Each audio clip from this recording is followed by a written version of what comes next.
अस्सलाम वालेकुम नाज़रीन, मेरान टीवी न्यूज़ में आवां सायरा सुमरो इन बुलेटिन में असां सां गॾु साथ ॾींदी फराशा। सब खां पहिरीं हिकु नज़र हेडलाइन ते। ईरान पारां इसराइल ते 1 टन धमाकेदार मादो खणी वञण वारी सलाहियत रखंदड़ खरमशहर 4 मिसाइल जो इस्तेमाल। ईरानी पासदारन इनकलाब मुताबिक़ अॼु ऑपरेशन वायदाए सादिक 4 में इसराइल खिलाफ खरमशहर 4 स्ट्रेटेजिक बैलिस्टिक मिसाइल फायर कया विया। ईरानी ख़ाबरू इदारे मूजिब पासदारन इनकलाब जी एरोस्पेस फोर्स पारां फायर कयल मिसाइलन ज़रिए इसराइल में तिल अबीब जे मरकज़ बिन गोर योन एयरपोर्ट ऐं इसराइल फिज़ाइया जे 27 स्क्वाड्रन जे अॾे खे निशानो बणायो वियो। ईरानी खरमशहर 4 मिसाइल लॻभॻ 13 मीटर डिघो ऐं 3 टन वज़नी आहे, जेको 1 टन खां वधीक धमाकेदार मादो खणी वञण जी सलाहियत बि रखे थो।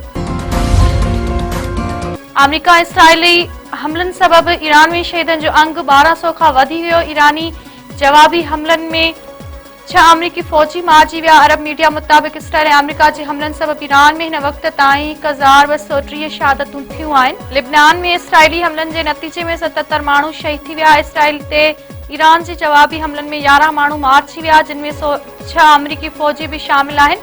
अरब मीडिया मूजिब ईरान पारां मुतहदा अरब इमारात में हमलनि सबबि 3 ॼणा ऐं बहरीन में मिसाइल फायर करण सबबि सनअती इलाइक़े अंदरि बाहि लॻी वई। 1 ॼणो मारिजी वियो। कुवैत में ईरानी हमले सबबि 2 फौजनि समेत 4 ॼणा मारिजी विया। ओमान बंदरगाह ते टैंकर ते प्रोजेक्टाइल हमले में 1 ॼणो मारिजी वियो। सेनेट ने तरमीमी बिल 2026 मंज़ूर करे वरितो। अपोज़िशन जो एहतिजाज। सेनेटर अब्दुल कादिर पारां पेश कयल तरमीमी बिल जी अपोज़िशन पारां मुखालिफ़त बिल जूं कापियूं फाड़ियूं वयूं। मुखालिफ़ धुर जे एहतिजाज ऐं गोड़ बावजूद तरमीमी बिल अक्सरियत राय सां मंज़ूर। सेनेटर अली ज़फ़र चयो आहे त कानून साज़ी ईअं नाहे थींदी। कानून खे बिलडोज़ कयो वियो। हुकूमत जेको कुझु करे रही आहे उहो उन जे फ़ाइदे में नाहे। नेब कानून में तरमीम पीटीआई बहानी लाइ कई पई वञे। ईरान पारां विच ओवर में अमेरिका इसराइली अॾनि खे निशानो बणाइण ऐं हमला वधीक तेज़ करण जो ऐलान। पासदारन इनकलाब जो चवणु आहे त अमेरिका इसराइल ख़िलाफ़ ड्रोन ऐं मिसाइल सां हमला तेज़ कया विया आहिनि।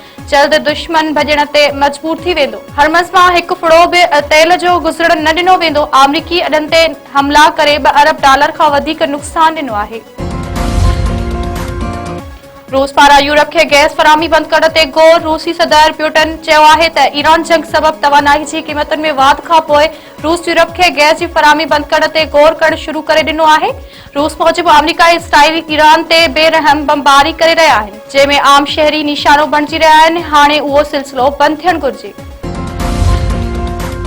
चीन पारां टियाकड़े लाइ विच ओभर में पंहिंजो ख़ासि नुमाइंदो मोकिलण जो ऐलान। चीनी परॾेही वज़ीर वांग यी जो सऊदी अरब ऐं इमाराती परॾेही वज़ीरनि सां टेलीफोनिक ते राबितो। चीनी परॾेही वज़ीर चयो आहे त तकरारनि में आम माण्हुनि जी तहफ़्फ़ुज़ जी हद खे पार न करणु घुरिजे ऐं न ई तवानाई ऐं शहरनि ते हमलो कयो वञे। 1000 इराक़ी कुर्दनि पारां ईरान ख़िलाफ़ ज़मीनी हमला शुरू। कुर्दनि सरहद पार करे ईरानी इलाइक़े में दाख़िल। न्यूयॉर्क टाइम्स जो चवणु आहे त अमरीकी CIA कुर्दनि खे हथियार फराहम कया आहिनि। ईरानी न्यूज़ एजेंसी कुर्द विढ़ाकनि जी ईरान जी सरहदनि सूबनि में दाख़िल थियण जी ख़बरुनि जी तरदीद करे छॾी आहे। सिंध हुकूमत पारां मंसूबनि जो कम वक़्त ते मुकमल न कंदड़ बिल्डरनि ख़िलाफ़ कार्रवाई जो ऐलान। सूबाई वज़ीर Nasir Hussain Shah Sindh building control authority खे तइमीराती कम वक़्त ते मुकमल न कंदड़ मंसूबनि जा तफ़सील तलब।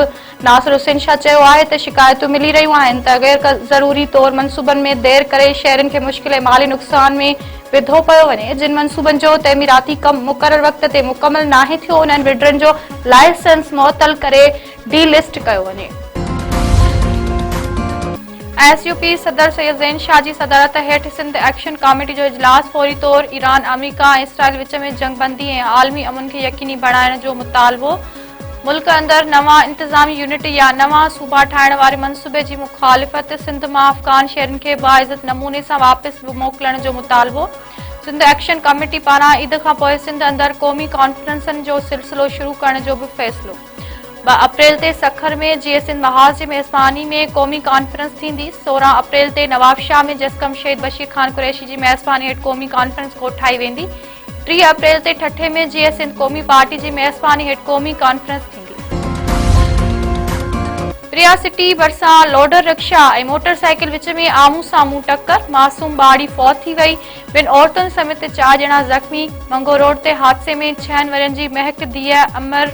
ज़ख़्मियुनि में पठाणी, बागड़ी, भगवानी, अमर ऐं सुखियो बागड़ी शामिल औरत भगवानी बागड़ी नाजुक हालत में नवाबशाह जे अस्पताल मुंतकिल।